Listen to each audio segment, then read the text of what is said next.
The London Borough of Croydon, well known for its... We'll come to that later. Croydon is the epitome of South London bog standard, having little to no charismatic features apart from this ugly skyscraper and Box Park Croydon. And in an interview with BBC Two, it said, It certainly isn't a place I'd go and spend my summer holiday in, let alone my weekends. but what if I told you, hidden amongst the suburbs is something hidden that you wouldn't initially expect? Now, what you would expect to be hidden amongst the suburbs in an area like Croydon would get me demonetised if I actually talked about it. If you didn't know, I quite like abandoned places. They give an insight into the past, an era seemingly long gone, to tell a story through its mere presence and defiance to change with the world. I heard about this place from looking at old urban exploration websites and thought it would be a good one for me to check out, as it's relatively easy to get to for me. It's known as the Woodside and South Croydon Railway, but I'm going to be calling it the Selsdon Line for the rest of this video. So a quick bit of history. It was a railway line in the suburbs of London. It opened a long time ago, and surprisingly enough, it closed not too long ago compared to when all the other Axe railways in Britain started to close.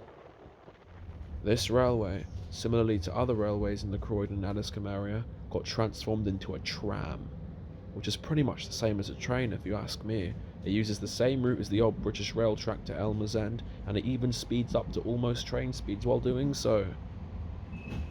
Woodside Station even keeps part of its original northbound platform for a walkway to the tram stop. The southbound platform got deconstructed and taken away to some random heritage line that I can't remember the name of in Somerset, that I stayed very close to last month but couldn't be bothered to check it out. But this part of the line I'm about to show you never got used when the trams opened in 2000. It kinda just got left there to rot. If you exit South Croydon by the footbridge, you walk down this long curving path that I conveniently forgot to film, and eventually you get to the old Spencer Road station, where I was rudely interrupted by two people having a chat there, so I had to come back to film later. The last time this line saw trains was in 1985, and quite frankly, apart from the footbridge getting a new lick of paint, not much has really changed.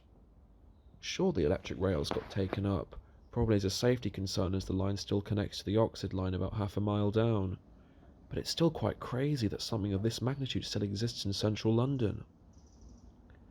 There are several bridges along the line you can peer over to get a view of the track below. This one warns of people doing so, but I still did it anyways. Aside from that, it's a cool thing to have so close to the city centre. Now, will Network Rail do anything with the land, possibly extending the trams south down, further towards South Croydon? Probably not. So I guess it's just doomed to sit here, and be admired by people who happen to bump into it as they walk through the London suburbs. A little disclaimer. This was all filmed before the national lockdown, so British Transport Police, you can lay off. I hope you enjoyed this short video about a random abandoned railway in the middle of London, and thank you for watching.